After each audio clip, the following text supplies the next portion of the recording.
ఇద్దరు కలిసి పాట పాడారు. చెరసాల పునాదులు కూడా కదిలిపోయేంత భూకంపం వచ్చింది. ఇనుప సంకెళ్ళు తుత్తునియలైపోయాయి. ఇనుపగళ్ళు విరిగిపోయి చెరసాల తలుపులు భళ్ళున తెరవబడ్డాయి. మళ్ళీ వీళ్ళు ఆయుధాలు ఉపయోగించలా, బడిసెలు, ఈటలు, గడ్డపారలు ఏం ఉపయోగించలా. ఇద్దరు కలిసి పాడారండి. జస్ట్ పాడారండి. మీరు పాడండి అందరూ కలిసి, ఏం కదిలిద్దో చూద్దాం. పాడండి. నా దీపమును వెలిగించువాడు చీకటిని వెలుగుగా చేయును. నా దీపమును వెలిగించువాడు నా చీకటిని వెలుగుగా చేయును. జలరాశుల నుండి బలమైన చేతితో, జలరాశుల నుండి బలమైన చేతితో. అబ్బాయి ఏమన్నా భూకంపం వచ్చిందయా? మీరు కూర్చున్న భూమి ఏమైనా కదిలిందా? కనీసం అదిరిందా? ఏమి లేదు. ఏమైనా స్తంభాలు ఏమైనా కదిలినాయా? చూస్తున్నా నేను. ఏం మాట్లాడే పని లేదు. వయమ్మో, ఇంతమంది, వేల మంది కలిసి పాడితే ఏది? మళ్ళీ ఒకసారి పాడండి, మళ్ళీ చూసుకుంటా పాడండి. జలరాశుల నుండి బలమైన చేతితో, జలరాశుల నుండి బలమైన చేతితో వెలుపల చేర్చిన బలమైన ఏం లేదుగా. ఇంతమంది కలిసి పాడితే ఏం లేదు. వాళ్ళిద్దరు పాడితే మహాభూకంపము కలిగిందని రాసుంది బైబిల్లో. అందరి బంధకములు ఊడినని రాసుంది. చెరసాల తలుపులు తెరవబడినని రాసుంది. తలుపులు ఎట్ట తెరవబడితే గెళ్ళు పోతే తెరవబడతాయి. గెళ్ళు ఎట్టబోతాయి? గడ్డపారలతో కొట్టినా గెళ్ళు చెరసాల గెళ్ళు పెద్ద పెద్ద వేస్తారు. తాళాలు కూడా ఇంతంతలా తాళాలు వేస్తారు. తాళాలు తుత్తునేలైపోయినాయి, గడియలు తుత్తునేలైపోయినాయి, తలుపులు బార్లా తెరుచుకున్నాయి, సంఖ్యలు తుత్తునేలైపోయినాయి. ఇనుమును కూడా తుత్తునియలు చేసేంత శక్తి ఎక్కడ ఉత్పన్నమైంది? ఇప్పుడు చెప్పండి. ప్రకృతి సహజమా, ప్రకృతి విరుద్ధమా? అది ప్రకృతి సహజమా? నీకేత ఇనప సంఖ్యలు తెంచు, ప్రకృతి సహజమే. ఏమైంది అని అను, తెగుతాయా? 4 దారాలు వేసి కడితే దారాలే తెగవు. దేవునికి స్తోత్రం. ఇనప సంఖ్యలు ఎట్ట తుత్తునియలు అవుతాయి, ఇనప గళ్ళు ఎట్ట ఎగిరిపోతాయి, తాళాలు ఎట్లా పగిలిపోతాయి. కానీ జరిగింది అక్కడ. ఏం చేశారు? గడ్డపారలు వాడారా? ఏమైనా బాంబులు పెట్టారా? కింద బాంబు పెడితే కానీ భూమి గదల్లో, చెరసాల పునాదులు గదలో. కానీ బాంబు పెట్టలా, కానీ పునాదులు గదిలినాయి. గడ్డపారలు వాళ్ళ తాళాలు పగిలినాయి, గెళ్ళు ఓపెన్ అయిపోయినాయి, బళ్ళు తెరవబడ్డాయి, సంఖ్యలు, అందరి బంధకాలు ఊడెన. 2 గొంతులు కలిసి ఏకమై పాడిన పాటకింత పవరా? ఇప్పుడు చెప్పండి. నేను చెప్పింది ఇందాక మీకు అర్థమైంది అనుకుంటా, ఇప్పుడు అర్థమైద్ది. పోనీ మళ్ళీ ట్రై చేస్తారు ఇంకోసారి, ఇంకా పెద్ద శబ్దంతో పాడి. ఏం మార్పు ఉండదు. కానీ వాళ్ళ పాటికి మన పాటికి తేడా ఏంటంటే, అక్కడ సందర్భాన్ని బట్టి అక్కడ వాళ్ళు దేవుని వాక్యమును నెరవేర్చినందున విశ్వాసమును బట్టి శక్తి విడుదలైంది.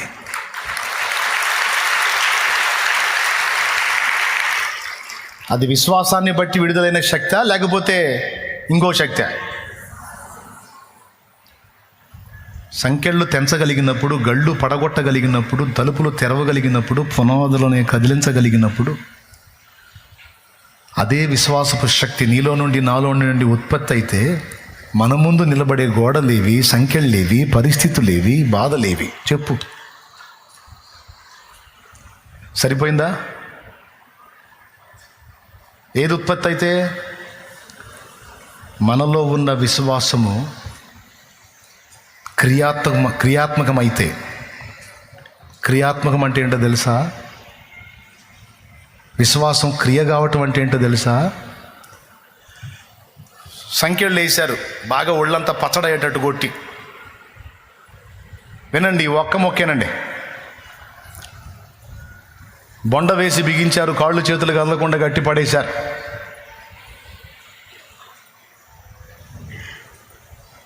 చుట్టూ మిగిలిన గదుల్లో, చెరసాల్లో ఖైదీలు అంతే ఉన్నారు, బంధకాల్లోనే.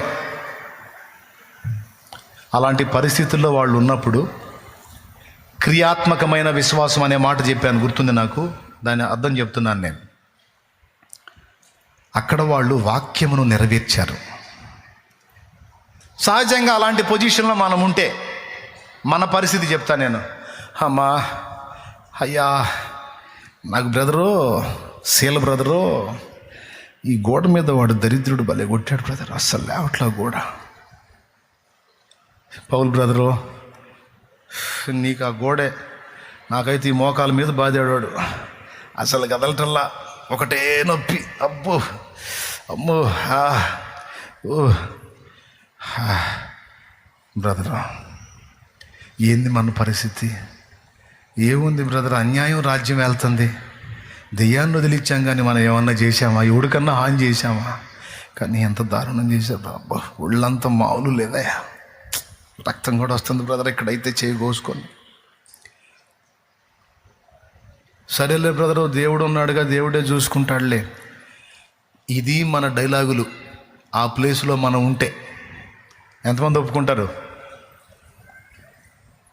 వాళ్ళు అసలు ఆ విపరీతమైన పరిస్థితులు ఏవి పట్టించుకోవాలా, ఎక్కడెక్కడ దెబ్బలు తగిలినాయో దెబ్బలు చూసుకోవాలా, బంధించబడ్డ పరిస్థితి చూసుకోవాలా. దేవుని యందు విశ్వాసము, ఆ విశ్వాసం క్రియాత్మకం కావటం అంటే ఏంటంటే దేవుడు ఏం చెప్పాడో అది చేశారు వాళ్ళు. క్రియాత్మకమైన విశ్వాసం ఎప్పుడైతే మనలో విడుదలైద్దో అప్పుడు శక్తి విడుదలైద్ది సోదరా, అది పాయింట్. అప్పుడు పవర్ రిలీజ్ అయితే అది కార్యాన్ని సాధించిద్ది, అది పాయింట్. నీకు అంటే రోకల పోటు తెలుసు అనే జ్ఞానవంతులని నాకు తెలుసు, అందుకే చెప్పి నేను ఇక ముగింపులోకి వెళ్ళిపోతున్నా. క్రియాత్మకమైన విశ్వాసం అంటే ఆయన ఏమి చెప్పానో అది నమ్ముట. ఇంతకు ఆయన ఏం చెప్పాడంటే లేఖనములోనే, మీలో ఎవరికైనా శ్రమ సంభవించినా అతడు ప్రార్థన చేయవలెను, సంతోషము కలిగిన కీర్తన పాడవలెను. శ్రమలో ఉన్నప్పుడు ప్రార్థన చేయి, సంతోషం కలిగితే పాట పాడు. ఈ రెండు చేశారు వాళ్ళు ఆడ. ఫస్ట్ ప్రార్థన చేశారు, తరువాత ప్రార్థన దేవునికి సమర్పించి పాటలు పాడటం మొదలుపెట్టారు. పాటలు పాడే పరిస్థితి కాదన్నా వాళ్ళది. అన్నా, నువ్వు పేషెంట్ వై బెడ్ మీద పడి ఉంటే పాట పాడితే నీకు విడుదల వచ్చిద్దని నేనంటే నీకు కడుపులో మండిద్దన్నా. అరే మనిషి జన్మెత్తావా నువ్వు? అరే మాట కూడా రాక నేను సస్తంటే పాట పాడమంటావు, నువ్వు మనిషివా పశువురా అని అడుగుతావన్నా నన్ను నువ్వు. కానీ విశ్వాసం ఏం చేసిద్దో తెలుసన్నా, మరణ పడకలో విలవిలలాడుతూ ఉండి కూడా పాడిద్దన్నా.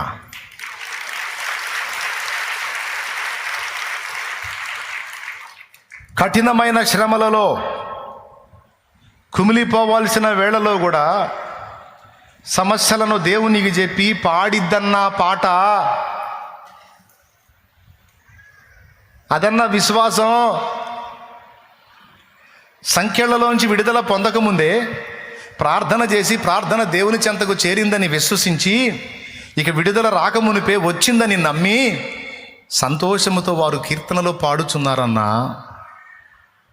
అక్కడ విశ్వాసం క్రియాత్మకమైందన్నా, అందుకొచ్చిందన్న శక్తి విడుదలై బంధకాలు పెట పెట పెట పెట, వాళ్ళ బంధకాలే కాదు, వీళ్ళతో ఏకీభవించిన వాళ్ళ బంధకాలు, అందరి బంధకములు ఊడేను అని రాస్తుంది అక్కడ.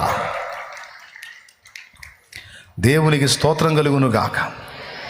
అందరి భూకంపం వచ్చింది, గందరగోళం అయిపోయింది. అదిగో తలుపులు తెరవబడ్డాయి చూడండి, సంఖ్యలు దిగిపోయినాయి.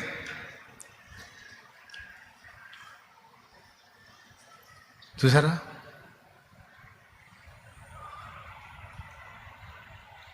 ఏం జరిగింది అక్కడ? మానవాతీత శక్తి విడుదలైంది అక్కడ.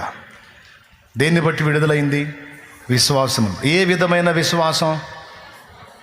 క్రియాత్మకమైన విశ్వాసం అంటే ఏంటి?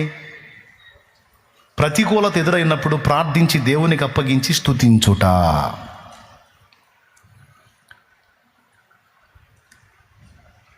విప్పర్లపల్లిలో నైట్ వాక్యం చెప్పి వాక్యం ముగించినాక విపరీతమైన చలి జ్వరం వచ్చింది నాకు. వినండి, నైట్ అంతా చలి జ్వరంతో బాధపడ్డా. మీరు నమ్మినా నమ్మకపోయినా నిజం నేను చెప్పేది.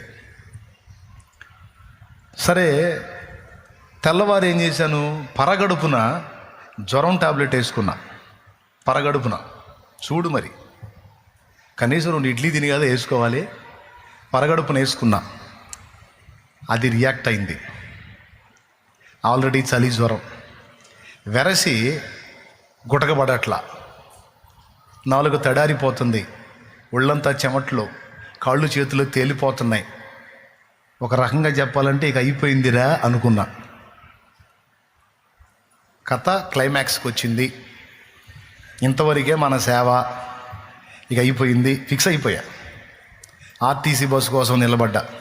దేవుడి దయ వల్ల బస్సు వచ్చింది. బస్సు ఎక్కి కూర్చున్నా. ఎంత బలవంతంగా గుటకేద్దామన్నా అసలు నాలుగు కింద లాలాజల ఊటలే రాట్లా. మీకేమన్నా ఇబ్బందిగా ఉందా? ఏం లేదుగా. వినండి, నా అనుభవం చెబుతున్నా. సరే, బస్సులో కూర్చున్నా. ఏమనుకున్నానో తెలుసా? అరే, నేను ఎవరో తెలియదు వీళ్ళకి. ఇప్పుడు ఇక్కడ నా ప్రాణం పోతే నన్ను ఫలానా అని ఎట్లా వీళ్ళు గుర్తిస్తారు? కనీసం ఏదన్నా నా అడ్రస్, ఐడెంటిటీ నా జేబులోనన్నా ఉంటే బాగుంటుంది కదా అనిపించింది. అంటే ఏమనుకున్నట్టు ఫిక్స్ అయినట్టు ఇక పోవటం ఖాయం. ఎందుకంటే కాళ్ళు చేతులు కదలటల్లా, తేలిపోతుంది బాడీ, నాలుక పిడిచకట్టుకొచ్చేస్తుంది, లాలాజల ఓటలు బ్రేక్ అయిపోయినాయి. మీరు గుటకేయకుండా ఎంతసేపు ఉంటారండి? నాలుక కింద లాలాజల ఊటలు ఊరి ఎప్పటికప్పుడు మనకి స్వచ్ఛమైన నీరు గొంతులోకి దిగుతూ ఉంటే, గొంతు ఎప్పుడు తడిగా ఉంటే మనం బతికుంటాం, లేకపోతే సస్తాం. అంత సిస్టమ్, దేవుడు పెట్టిన సిస్టమ్. అది బ్రేక్ అయిపోయింది. బస్సులో కూర్చుంటే ఇంకెవరు గుర్తొస్తారు ఆ టైంలో? యేసయ్య. యేసయ్య, ఏంది ఈ పరిస్థితి అని నేను అన్నా.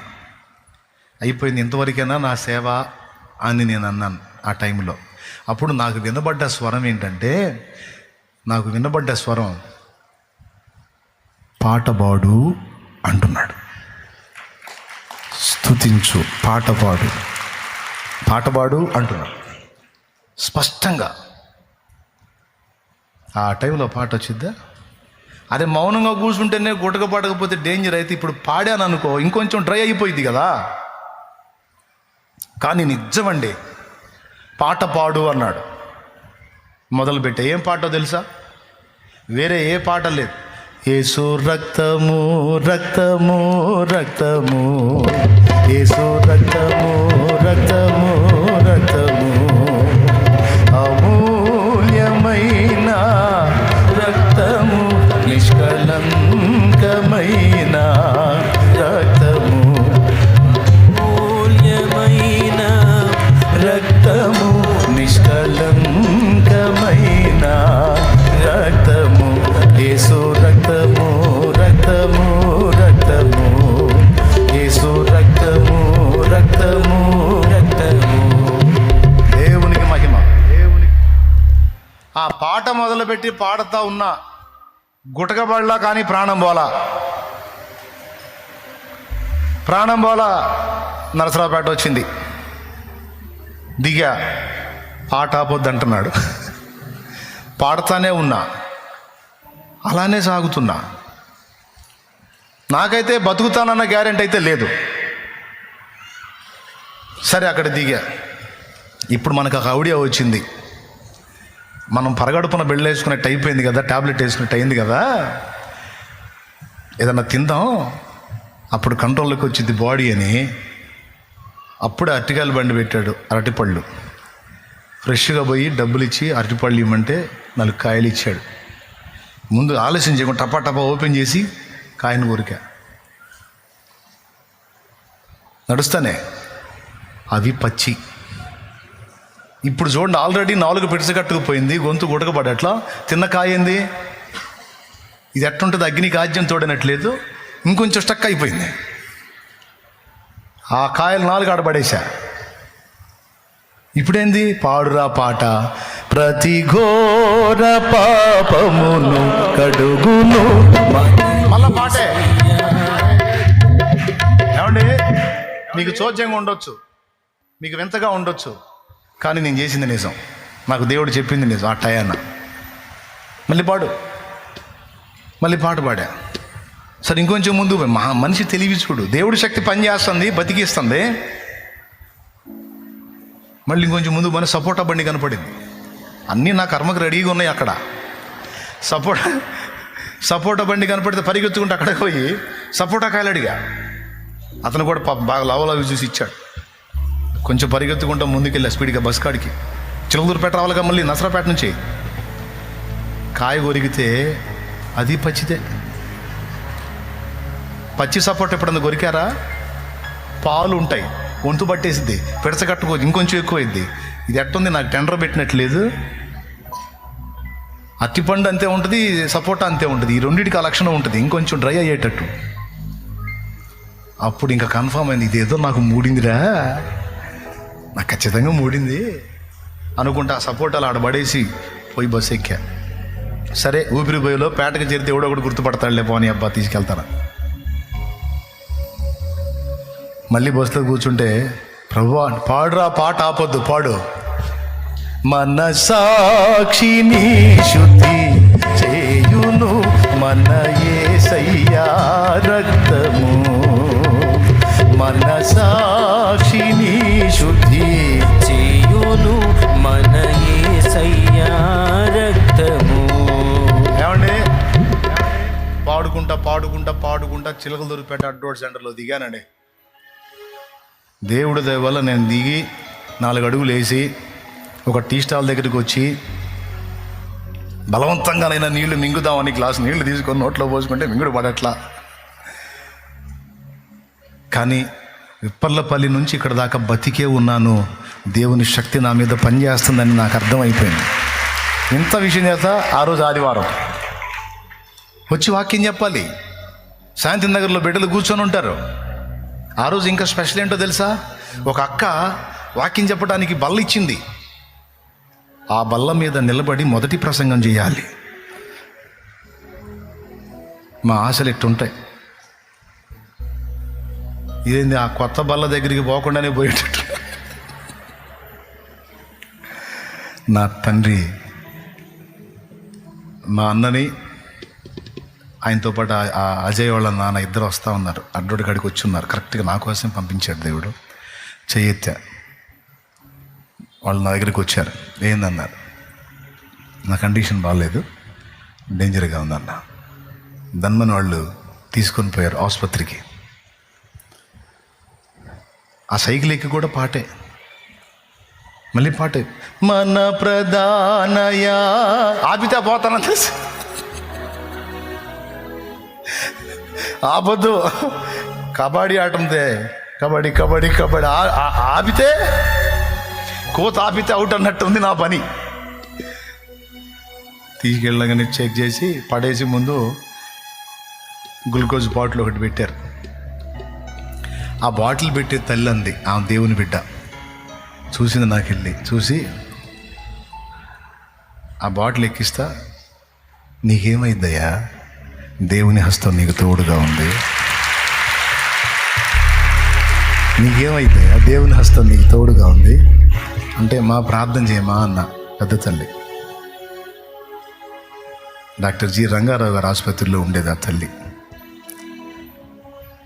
తల మీద ముసుగేసుకొని నర్సు, ఆమె పెద్ద ఆమె, హెడ్ నర్సు. ఆమె ప్రార్థన చేసింది. కాసేపట్ట మౌనం అయ్యా. కాసేపు కళ్ళు తెరిస్తే గుట్టక పడుతుంది. దేవునికి మహిమ. సగం ఎక్కింది బాటిల్. ఆమెను పిలిచా, తీమా అన్న. ఎక్కనే అయ్యా, మొత్తం ఎక్కనే అంది.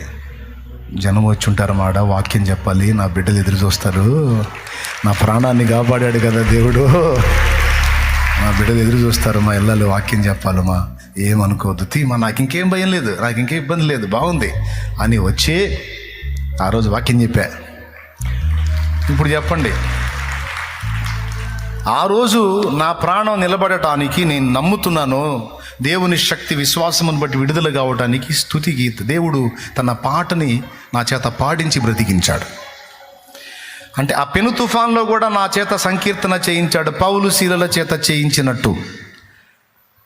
వాళ్ళు ఎప్పుడైతే విశ్వాస సంబంధమైన క్రియను వ్యక్తపరిచారో శక్తి కార్యము చేసింది. అక్కడ దేవుని శక్తి ఉత్పత్తి అయింది. విశ్వాసం ఎప్పుడైతే క్రియాత్మకమైందో అప్పుడు శక్తి ఉత్పత్తి అయింది. అందుకే అబ్రహామా, నువ్వు నడు, సంచరించు, చూడు, 1000 అడుగులు వెయ్యి, అక్కడికి వెళ్ళు అని ఎందుకు చెప్పాడో తెలుసా? విశ్వాసం క్రియాత్మకం కావాలి. పౌలు శీలలు ఎందుకు స్తుతించారో తెలుసా? అది విశ్వాసం క్రియాత్మకం కావటం. అంటే దేవా, ఇదిగో ప్రార్థించాను, ఇది నువ్వు విన్నావని నేను నమ్ముతున్నాను, సంతోషంతో స్తుతిస్తున్నాను అని ఎప్పుడైతే స్తుతి విడుదల చేశారో వారి స్థితి మారిపోయింది. అందుకే తర్వాత పాటలో పాడుకున్నా, నీ స్తుతి తప్ప ఆనందమే లేదుగా, నా స్థితి మార్చినది స్తోత్ర నిధియే కదా, నీ స్తుతి తప్ప ఆనందమే లేదుగా, నా స్థితి మార్చినది స్తోత్ర నిధియే కదా, వేనోళ్ళ కొనియాడినా ఆశయే తీరదే, నిన్నెంత ఘనపరచినా నా హృదయమే నిండదే. దేవునికి మహిమ. ఏడుపు వినపడాల్సిన దగ్గర సంతోషగానం వినపడటమే క్రియాత్మకమైన విశ్వాసం. భయం ఉండాల్సిన చోట తిరుగులేని ధైర్యమును వ్యక్తపరచుటయే క్రియాత్మకమైన విశ్వాసం. ప్రతికూలతలలో కూడా, అంటే వ్యతిరేక పరిస్థితులలో కూడా దేవుని మహిమపరుస్తావు చూడు, అది క్రియాత్మకమైన విశ్వాసం. అది ఎప్పుడైతే నీలో నుండి, నాలో నుండి వెల్లడవుతుందో అప్పుడు దేవుని శక్తి అక్కడ ఉత్పత్తి అవుతుంది.